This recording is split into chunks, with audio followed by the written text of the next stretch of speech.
So that leads me then to pass over Dr. Wong Siew Te, who is my friend and the hero of all my books. Wong, I'm going to stop sharing because I'm hoping that you're going to tell us some amazing things that you've been up to today. Over to you. Okay, thank you, Sarah. So if you follow my Facebook, I was in Molo National Park 2 weeks ago, and followed by my trip to Brunei, and then had a wonderful morning. Do sharing sessions with Serapai in Panagar School in Brunei, and then after that, I continue my journey to do talks. In Jurudong International School, and also the Brunei Nature Society, and so on. And How then did that one go? I know that you were really excited about that one with the Nature Society. yeah, yeah. And then after that, I came back on the back to Sandakan on the 7th, start working on the 8th, and then a very busy uh, working 2 days all for what is happening today, which we are releasing Itam, our 13 rescued sun bear, back into the forest using the hard release method. So it started from yesterday, well, it seems like a long time ago. It's just happened yesterday afternoon. We start to sedate Itam and then move her to the transportation crate.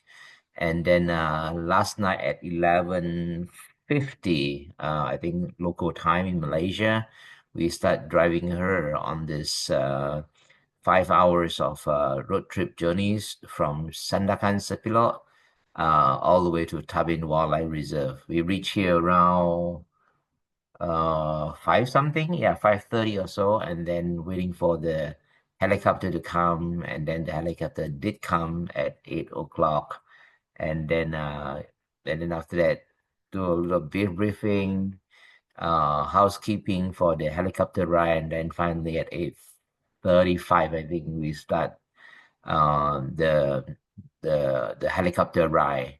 Although it is an 8 minutes helicopter ride in the rainforest, it was quite a very interesting, I mean, helicopter ride. Every helicopter ride is always interesting because we get the opportunity to see the forest from the very top. It's just right on top of the canopy. I just posted a series of videos and pictures on my social media, and you all can see how it looks like. And then, and because these times the field crew on the ground has more people than usual, so it takes the helicopters 6 ride to shuffle people, and then finally on the 6th ride is Itam being sent to the relay site using an underslung with a big net, carry the transportation crate underneath the helicopter. So it was quite a something. And then finally on 11 o'clock, 11:04, I think, yeah, it's the time where we open the door, and then Itam dash out from the transportation crate. And then actually she was like wandering around and then not immediately disappeared, and then finally disappeared, and that's it, operations, I mean, mission accomplished. And then after that, it is the helicopter, a very busy trip. I lost track of how many trips the helicopter fly in between the release site and the forest edge of the Taiwan Wildlife Reserve where the helipad is, and Yeah. then to get all of us out. Yeah, and then at the times the weather turns bad. Yes, since yesterday I was very worried because helicopter ride is extremely sensitive to bad weather, and Yeah. then actually quite dangerous. And then when I look at the forecast say, oh, we're expecting a storm at 10 o'clock in the morning. And then when early this morning, hey, it turns out the weather is fine. And then I check out the weather forecast again. And then the forecast, oh, it will get rain at noon, and sure enough, the rains come at noon. And then on and off, on and off, on and off is extremely unpredictable. Yeah, that kind of weather in the rainforest. So you had a bit of So a challenge with mud, and one of the vehicles got stuck? Can you Yeah, tell? one of the vehicles who is a van from our funders, Hazana Foundation, her team was like, oh, got stuck in a mud. Lately, the weather in Sabah still very wet. This year we have a very prolonged rainy season. The rainy season is supposed to last from December and January, and it seems like this year it lasted until now, which is almost mid March, which is extremely unusual Yeah. because usually the drought will start at March, the dry weather, and then the driest month in Sabah historically is on April. But still we have very wet weather. But the date already been chosen. We cannot simply postpone the whole trip because we have made payment for the helicopter and so on. Yeah. Yeah. So that's it. That's today. So hopefully Etam will roam freely, safely and happily in this rainforest. And for your information, Tabin Wildlife Reserve is double the size of Singapore, 1,200 square kilometers, with no people live in there. So that makes this forest uh, a heaven for wildlife because Mm. wildlife and people did not get along well because So what made bad you people able to everywhere. pick Etam as a candidate for release? Okay, so Etam was one of the three, I call this pandemic bear when we rescued her as a cub during the COVID-19 pandemic back in July of 2020. And then started I think 2 years ago, we see her shied away from people. She is not like Kipaku or Batong, who is very attached to people, who is habituated to people. She is very independent. And then since 2 years ago, we decide, hey, she might be a good candidate. And then after that, we try to keep people away from her. And sure enough, when she got older, she developed good surviving skills. She can make nests. She was seen so many times making nests all by herself in the forest enclosure. She can find food.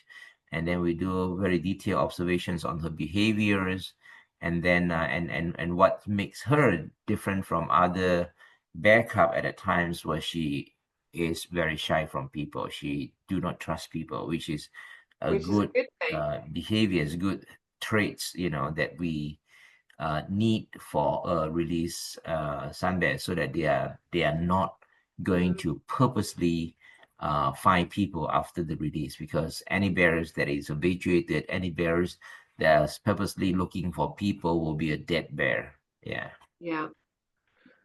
Wow, amazing. I'm sure everyone else has questions for Wong. What do we need to know?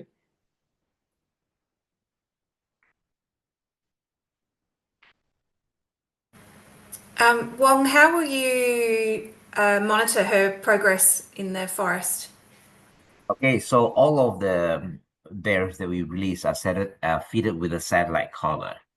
And then the satellite caller would tell us where she is in the forest, and then in theory that caller should last for 12 months, but in reality it does not last this long. And then the caller is programmed to take 4 location one day. Yeah, every 6 hours, they would every 6 hours they would take a location, and then after 3 successful fixed location, then they will send out the signal to the manufacturer through satellite, and then we receive a set of coordinates, and that's when we know where is or where was Yeah. Etam in the last 24 hours, in the last few days, and so on. No, no, Yeah. I know that Beth was hoping to be here, but will Beth and her students be helping you with the data analysis again? Yes, yeah. So Beth will visiting us next month on April, Yeah. and then we are going to come to Tabin and then meet up with the team, and then Elka, the student, who would want to analyze Tenom's data will be here as well for a few weeks. So hopefully we can be productive and then manage to figure it out, what kind of data that we can use, and then Elka will help to analyze them and then write up a final year project. That's Yeah, that's awesome. the plan. Yeah. That's so good. It's so good to know that the students at this University of the Sunshine Coast are still really important in your work. Yes, after so many years that we have Mm, collaborated through, I mean, started from Sarah, of course. Yeah, mm, so I hope this relationship continue because we need that kind of help on the ground. yeah. Yeah, and of course, with the Sunshine Coast, we ought to be the Sun Bear capital or second capital. Yes, absolutely. Any other questions for Wong? How long was that particular bear in your care? I don't know if you answered that and I maybe missed it. That particular bear under our care. Yeah, Yeah. like how long did you have her before you were able to release Oh, her? okay. So she was rescued. Actually, she was sent to Sabah Wildlife Department on June. I forgot the date. On 2020, and then it was sent to us as a cub in 28th of July, 2020. So that was during the so-called lockdown. Mm, Yeah. That was the first year of the pandemic. All of the national, I mean, country border was locked down, no tourists, and yeah, it was a bit people tricky. restricted their movements during that times. So it was that kind of turmoil, where humans experience this kind of pandemic, which all of us never experienced before. And then we see during that time there was a search of hunting evidence because we rescue bear cubs, meaning that there are people um, hunting or poaching in the forest. And why is that happening during that time is because a lot of people lost their jobs Yeah. during that time, because a lot of economy activities, a lot of shops has been shut down. In tourism industry has completely stopped, and then that affects so many Mm. people, from hoteler, from restaurant, from services, from transportations, you name it. Yeah. It certainly was a backward step, wasn't it? Because up until then, you hadn't actually had any rescued bears for quite some time, and you're really hoping you'd nearly nailed this poaching thing. but Yeah, yeah. but it ended up being a bit of a backward step, didn't it? Yes, exactly. Yeah, So the pandemic is it's not just us, it's actually happening worldwide, where the pandemic caused a lot of people lost their jobs, and then people have no choice but to turn to collect and harvest the natural resources, well, which in other words is hunting and poaching. yeah, Yeah, in yeah, order to make a living. I cannot blame them because people are desperate at the time and they have literally no other choices. Yeah. yeah. So Wong, I've got another question for you. I know that Itan was at BSBCC, not at Camp Tenham. That's correct, yeah. So that I think everyone here knows that you've now got two centres. You've got BSBCC that we're all aware of, but you've also got in the middle of Tarbin, you've got Camp Tenham. Is that where you are now? Yes, I'm actually at the Tabin Wildlife Resort, and then Okay, awesome, Camp Tenom, I think is about 2 kilometers away from me. excellent. And you've now got two bears there. Is that correct? Yes, we have Tenom and Pitang there. Okay, Yeah. and how's it going with the two of them together? They are okay. They so far they have not mixed together yet, because Tinom is quite big now. She is more than 2 years old now. She is 23 kilogram now, and Ooh, then Pitang is 14 kilograms. And then but I said, it's time for her to mix together, and then and then they are going to do this in the next tomorrow. They are going to do a health check. Both of them need to be sedated, and because the vet is here as well. And then we'll do a thoroughly health check, and then maybe day after tomorrow we will start the physical integration. That's what the special so terms you'll that actually be there for the integration, will you? I won't be here because I need to fly to Kinabalu on tomorrow because we are launching the Sabah Sun Bear Action Plan on the That's 12th, a day big after week. tomorrow. Yeah, that's another big days as well. Yeah. Yeah. Yeah, but it's good to hear that Camp Tieneman's going really well. Yes. Because obviously that does hopefully it fast tracks the release program, right? Because you've got the bears away from people for their entire existence. Oh no, the Oh, power just went off. hours just Okay, I'm not sure how long this but I'm good might not was he last. But yeah, that's okay. Anyone got any quick questions for Wong before he disappears? let me show you how it's Oh, not sure awesome. you can see that You hold it maybe any not. closer? Maybe it's too the sunlight is Yeah, the too much contrast. light, I think. Hold on. Let me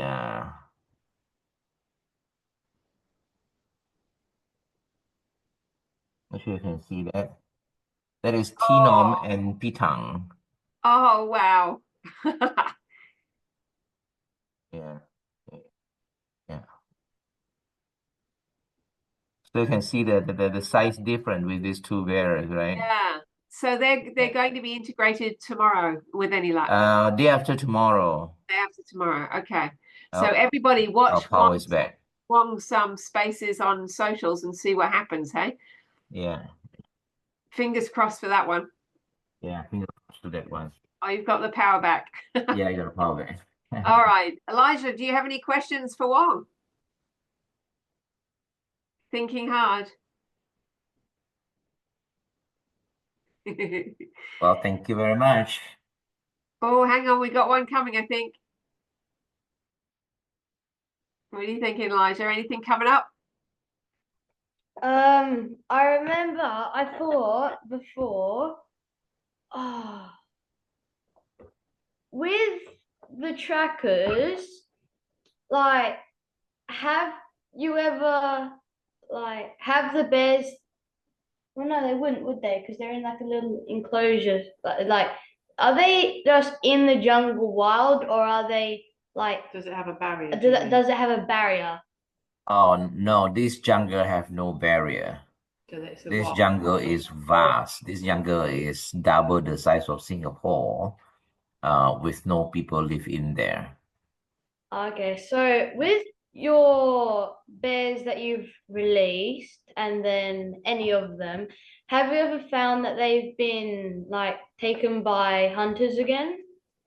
Not taken by hunter. We have two confirmed deaths where we found their carcass after the release, a few weeks after the release, and we went in. When we receive a mortality signal, when a caller is not moving for more than 8 hours, it sends us a mortality signal, meaning that the caller is not moving. It could means that the animal is dead or the animal drops from the bear's neck. Yeah. Then the next thing that we should do is to quickly dispatch a team of search and rescue operations to look for the collar on the ground in this Which is rainforest, not which the is easiest of like, things, is it? A small collar in yeah, the jungle is not easy to find, I don't think. no, it's not. It's seriously like, more difficult than finding a needle in a haystack. Yeah. Yeah. But it's worth the effort because they're worth a lot of money, aren't they? Yes, worth a lot of money, and also the knowledge, the data, stored on inside the collar is valuable to us. Yeah. Yeah. Wow, well done, Wong, for what you're doing. It's incredible work, and and thank you so much for coming and telling us about it first. We know that you haven't been to sleep last night, so it's probably, I'm sure that Casey won't mind if you don't listen to her give her talk and actually go and get a bit of rest. Yeah, no, it's okay. I will be here until 6:30, and until this whole session is Okay, ended. All awesome. right. Elijah, you got another question? Have you ever thought about putting cameras on the collars? Well, Yeah, there are such a thing, but usually it does not last long. Why? Because the sun bear will destroy them at no time. If the device is too big or too bulky or too on the way. And then second, the camera, there are cameras that transmit data. I mean, the images from a close distance, in this case, which is not going to work. And then, and then store on board, meaning that, the cameras also needs to chew a lot of batteries, to do that. Then the color have to be very big, which is not feasible. Yeah. Well, we've got a question from Jenny too, who's wondering what the bears died from, the ones that were. Okay, so we do not know 100%. Yeah, we can only suspect, like say for example, one bears die from